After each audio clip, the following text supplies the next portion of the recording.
बघा for 10th standard practice set 3.4 तिसऱ्या धड्यातला चौथा बघा काय दिले त्यांनी. सानिका 1 जानेवारी 2000ला ठरवलंय की पहिल्या दिवशी 10 रुपये, दुसऱ्या दिवशी 11 रुपये, तिसऱ्या दिवशी 12, बरोबर असे बचत करायची आहे. तर 31 डिसेंबरपर्यंत एकूण बचत तिची किती होईल. 2016 दिले बघा, 2016 बरोबर. 1 जानेवारीला किती ती टाकणार आहे 10 रुपये, 2 जानेवारीला किती 11, 3 जानेवारीला किती 12, 4 13, 1 रुपया वाढवणार आहे. आणि अशा प्रकारे ती टोटल वर्षभर सेविंग करणार आहे बरोबर. तर इथं बघा 2016 लीप इयर आहे, लीप इयर त्यांनी दिलेले आहे आपल्याला. म्हणजे टोटल नंबर ऑफ डेज किती होतात 366, किती 366 आहेत दिवस एका वर्षाचे दिवस किती 366 दिवस ती बचत करणार आहे बरोबर. पहिल्या दिवशी किती 1 जानेवारीला 10 रुपये, म्हणजे ए बरोबर 10 लिहा. आणि डिफरन्स लिहायचा आहे आपल्याला. डिफरन्स किती आहे बघा. 11 - 10 किती येईल, 12 - 11 किती येईल 1. डिफरन्स किती आला 1. मग आता तिने वर्षभर काढलेली टोटल सेविंग, एकूण बचत वर्षभरात तिने किती केलेली आहे ती आपल्याला काढायची आहे. लक्षात आलं. मग तो फॉर्म्युला लिहूया आपण SNचा. SN बरोबर n/2 ब्रॅकेटमध्ये 2a plus n-1 into d लिहिलं. आता nच्या जागी किती लिहायचे आहे 366 डेज, 366 दिवस. जिथं n आहे तिथं लिहा 366 डेज अपॉन 2 इंटू ब्रॅकेटमध्ये लिहा 2 इंटू 10. एची व्हॅल्यू किती आहे 10 आहे बघा ती लिहा, प्लस एनची व्हॅल्यू किती आहे 366, 366 वजा 1 मायनस इंटू डी म्हणजे किती आला डिफरन्स 1 आला. 366ला 2 डिवाइड करा 183 येते. तुम्ही डिवाइड करून बघायचं आहे 183. नंतर 10 2s are 20 प्लस 366 मायनस 1 किती येतात 365 इंटू हा डी 1 365च होईल. 365 मध्ये 20 मिळवले. ह्या दोघांची बेरीज केली किती येतं 385. 385 गुणिले हे 183 किती आन्सर आहे 385 गुणिले 183. गुणाकार करायचा आहे तुम्ही 17,455 बरोबर. Sanika save rupees 17,455 in 1 year. एका वर्षात तिची बचत किती होणार आहे बघा 70,000 बरोबर. सुरुवात किती केली होती तिने पहिल्या दिवशी 10 रुपये, दुसऱ्या दिवशी 11, तिसऱ्या दिवशी 12, चौथ्या दिवशी 13, असं करत करत तिनं 366 दिवस बचत केलेली आहे. तेव्हा तिची बचत किती झाली 17,455. लक्षात आलं. आता सेकंड बघा काय दिलंय त्यांनी आपल्याला. A man borrow rupees 8,000 and agree to repay with a total interest of rupees 1,360 in 12 month installment, each installment being less than the preceding 1/40. Find the amount of the last installment. लक्षात आलं बघा. आता start कर. एका गृहस्थाने काय केले बघा 8,000 बरोबर 8,000 रुपये कर्ज घेतलेले आहे. किती 8,000 रुपये. आणि त्याला ते भरता आले नाहीत म्हणून अजून त्याला व्याज द्यायला आला. इंटरेस्ट किती बसला आहे 1,360 इंटरेस्ट बरोबर. म्हणजे 800 त्यानं घेतले होते, अजून हा इंटरेस्ट म्हणजे टोटल त्याला द्यायचे किती पैसे आहेत 9,360. एवढे रुपये पेड करायचे आहेत, द्यायचे आहेत. पण ते कसे द्यायचे आहेत बघा 12 हप्त्यामध्ये द्यायचे आहेत. हाऊ मेनी इन्स्टॉलमेंट 12 इन्स्टॉलमेंट बरोबर.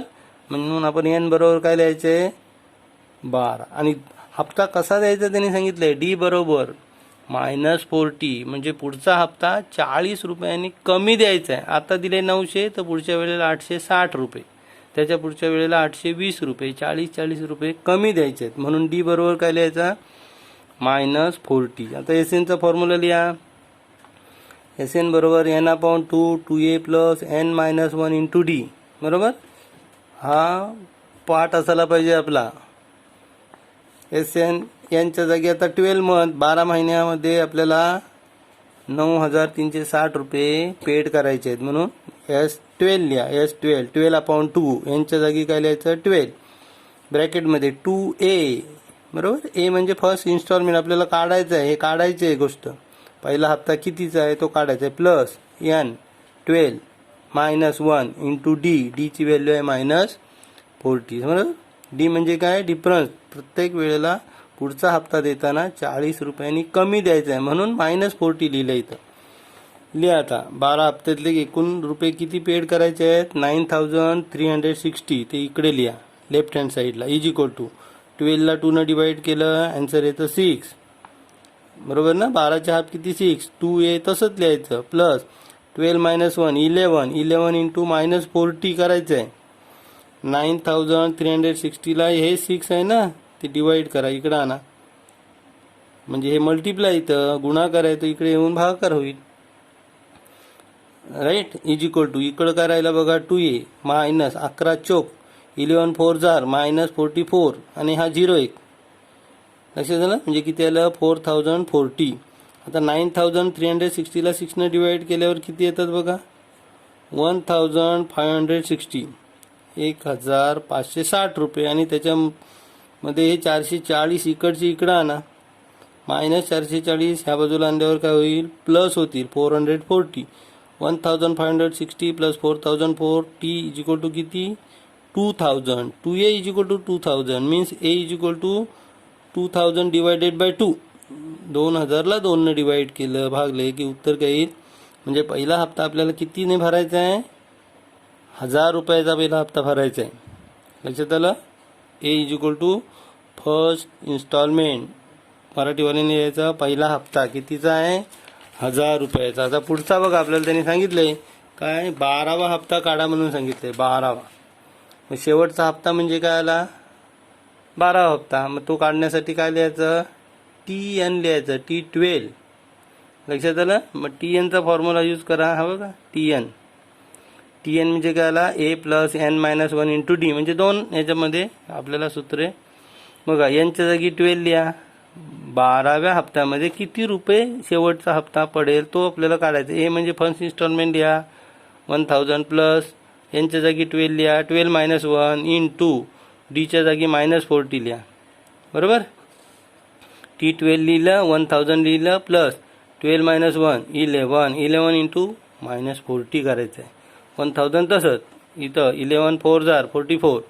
म्हणजे 1,000 मधून 440 वजा करायचे. तिथे मायनस आहे बघा म्हणून मायनस इंटू प्लस मायनस होईल. 1,000 मधून 440 गेले 560 रुपये शेवटचा हप्ता. पहिला हप्ता किती झाला होता 1,000. दुसरा हप्ता 40 ने कमी म्हणजे 960. तिसरा हप्ता 920. 40 रुपयांनी कमी असे करत शेवटचा हप्ता कितीला आला किती होईल 560. लक्षात लिहा last answer. First instalment A is equal to ₹1,000 and last instalment शेवटचा हप्ता पहिला हप्ता लिहिला 1,000 रुपये आणि शेवटचा हप्ता लिहा 560 रुपये. लक्षात आलं. असं हे गणित इम्पॉर्टंट आहे. दुसरं गणित इम्पॉर्टंट आहे परीक्षेला विचारतात. लक्षात आलं. IMP करा इथं समजा. नंतर थर्ड बघा सचिनने राष्ट्रीय बचत प्रमाणपत्रांमध्ये पहिल्या वर्षी 5,000 रुपीज दुसऱ्या वर्षी 7,000 रुपीज. लक्षात आलं. आणि तिसऱ्या वर्षी वाढत चाललेच बघा 2,000 रुपयाने सचिन आपली गुंतवणूक वाढवते. अशी त्यांनी 12 वर्ष गुंतवणूक केलेली आहे आणि ती किती टोटल झाली ती काढायचं आपल्याला. लक्षात आलं. Sachin invested 5,000 for the first year 7,000 for the second year 9,000 third year in national saving certificate scheme. How much amount did he invested in 12 years. बरोबर. बघा असं सिक्वेन्स बनवूया. पहिल्या वर्षी 5,000 रुपये त्यांनी टाकले. दुसऱ्या वर्षी 7,000 रुपये टाकले. तिसऱ्या वर्षी 9,000 रुपये टाकले. असे करत करत 12 वर्ष त्यांनी बचत केलेली आहे. बरोबर. किती बचत झाली बघूया आपल्या. ए बरोबर लिहा 5,000. ए म्हणजे पहिला आणि डी म्हणजे डिफरन्स काढूया आपण 7,000 मायनस 5,000 किती येईल बघा 2,000चा डिफरन्स आहे. पहिल्या वर्षी 5,000 दुसऱ्या वर्षी 7,000 तिसऱ्या वर्षी 9,000 असं करत करत तो 2,000 रुपये वाढवत बचत करत आहे. मग एस एनचा फॉर्म्युला लिहूया आपण.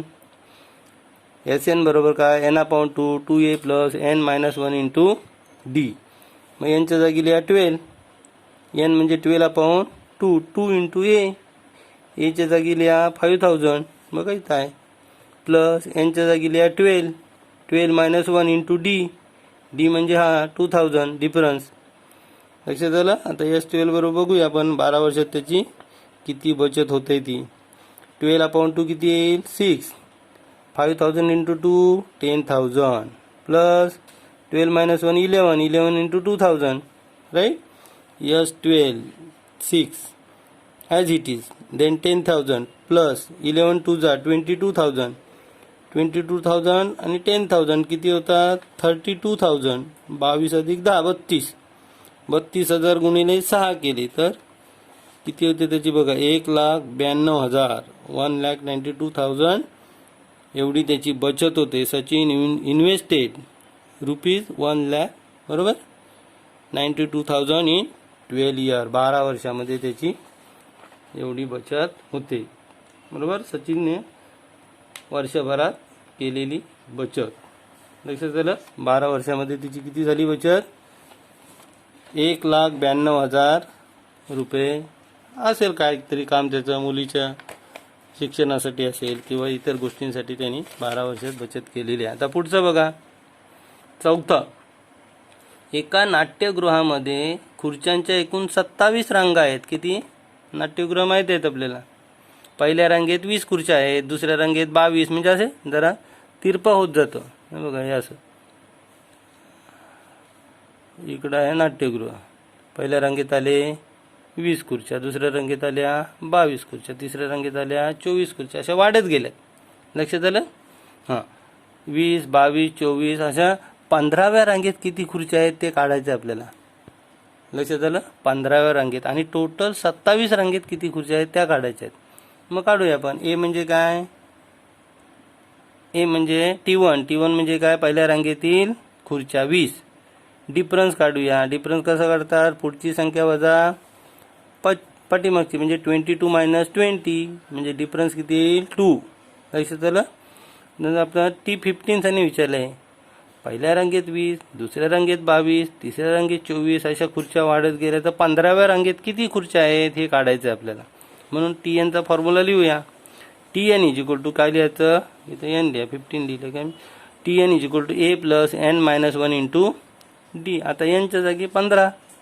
15व्या रांगेतील खुर्च्या काढायच्या आहेत.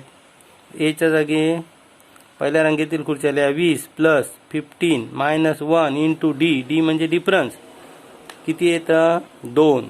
लिहूया आपण. T15 15व्या रांगेतील खुर्च्या काढायच्यात आपल्याला is equal to 20 plus 15 minus 1 40 बरोबर 14 इंटू 2 14 दुने 28 28 आणि हे 20 एकूण खुर्च्या किती झाल्या बघ 48. 15व्या रांगेतील इथं T15 लिहा. 15व्या रांगेत किती आल्या खुर्च्या 48. आता आपल्याला टोटल सगळ्या ह्याच्या काढायच्या आहेत. कोणाच्या नाट्यगृहातील खुर्च्या. नाट्यगृहात एकूण त्यांनी सांगितले 27 रांगा आहेत म्हणजे त्याला लिहायचं S27 बरोबर. SN चा फॉर्म्युला वापरूया.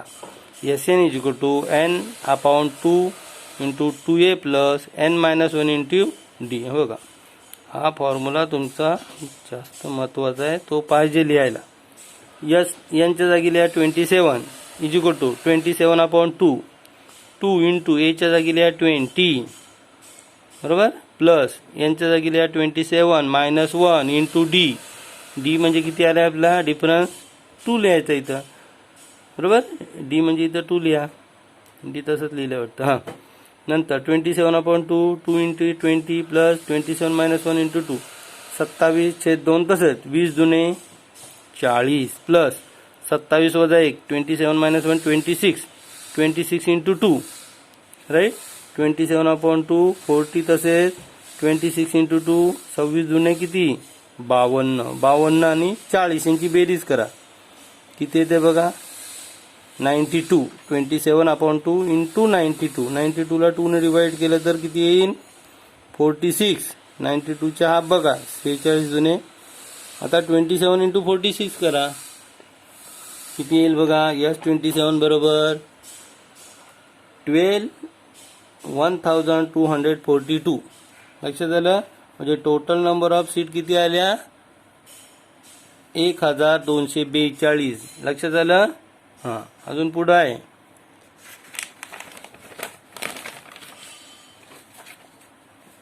फिफ्थ बघा, पाचवं बघा, फिफ्थ काय दिलंय त्यांनी. कारगिल येथील एका आठवड्यातील सोमवार ते शनिवार या दिवसांच्या तापमानांची नोंद केली आहे. बरोबर बघा. तर अशा प्रकारे आपल्याला टेम्परेचर काढायचं आहे सोमवारपासून शनिवारपर्यंतच्या. सोमवार, मंगळवार, बुधवार इथं लिहिलं टेम्परेचर ऑफ मंडे. सोमवारचं टेम्परेचर काय आहे बघा, A-2D. मंगळवारचं टेम्परेचर बघा A-D. हा सिक्वेन्स त्यांनी दिलेले आहे, आपल्याला पाठ करायला पाहिजे. बुधवारचं तापमान A धरलं आहे, गुरुवार A+D, शुक्रवार A+2D आणि शनिवार A+3D आहे बघा, 3D A+3D. हे शनिवारचं तापमान आहे. लक्षात आलं. आणि टेम्परेचर ऑफ वेनसडे दिलं आहे त्यांनी. पहिली अट काय दिली, बुधवारचे तापमान दिलं आहे त्यांनी -30 डिग्री. बरोबर बघा.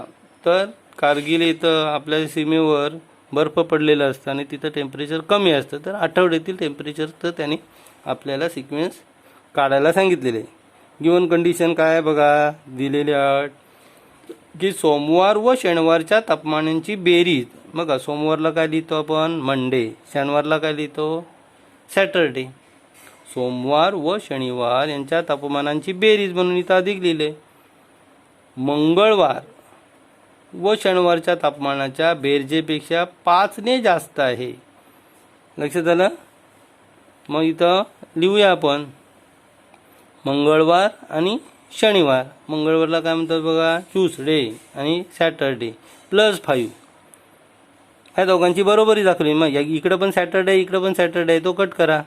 राहिला काय, मंडे = ट्यूसडे +5 डिग्री. मग मंडेचं टेम्परेचर लिहा. इथं बघा मंडेचं टेम्परेचर काय दिलं आहे, A-2D = ट्यूसडेचं लिहा. बघा कुठं आहे, हे बघा A-D +5 तसेच. आता इकडं जे कॉमन आहे तो कट करा. A cut. काय राहिलं आहे, -2D. आता इकडचा D इकडं आणा. -Dचा काय झाला, +D = इथं 5 फक्त राहिलेत उजव्या बाजूला. राईट. आता -2D +D म्हणजे आन्सर येईल -D. 2D मधून एक D घालवायचं आहे आणि 2Dतला मान द्यायचं, त्याचं चिन्ह लिहायचं आहे. लक्षात आलं. -D बरोबर किती आलं, 5. पण आपल्याला -D टेम्परेचर नको, +D म्हणजे इकडचं मायनस इकडे देऊया. लक्षात आलं. म्हणजे Dचं व्हॅल्यू आपल्याला मिळाली -5. Aची व्हॅल्यू दिलेली आहे त्यांनी -30. आता या दोन गोष्टी मिळाल्यामुळे आपल्याला टेम्परेचर बघा, टेम्परेचर ऑफ मंडे काढूया आपण. काय आहे, A-2D. हा बघा इथं दिले, तो इथं लिहायचा. मग Aच्या जागी Aची व्हॅल्यू काढलेली लिहा -30 -2 तसंच, आणि Dच्या जागी पुन्हा -5. म्हणजे काय येईल, -30 - +5 2 10. 10 - 30 -20 करा. 10 मधून 30 जात नाही, 30 मधून 10 घालवा, 30ला मान द्या, त्याचं चिन्ह लिहा. राईट. आता टेम्परेचर ऑफ ट्यूसडे, सोमवार झाला तर मंगळवार. मंगळवार काय बघा इथं A-D आहे, तो इथं लिहा A-D. आता Aची व्हॅल्यू लिहा -30 Dची व्हॅल्यू लिहा -5 -30 तसेच. इथं बघा 2 मायनस आहेत, इथं प्लस होईल. -+5 -30 +5 किती येतं, -25 25. बरोबर. नंतर वेनसडे बघा, वेनसडेचं तर हा आपल्याला दिलेलंच आहे -30 डिग्री सेंटीग्रेड. नंतर थर्सडे काढा, गुरुवार. बरोबर. A+D.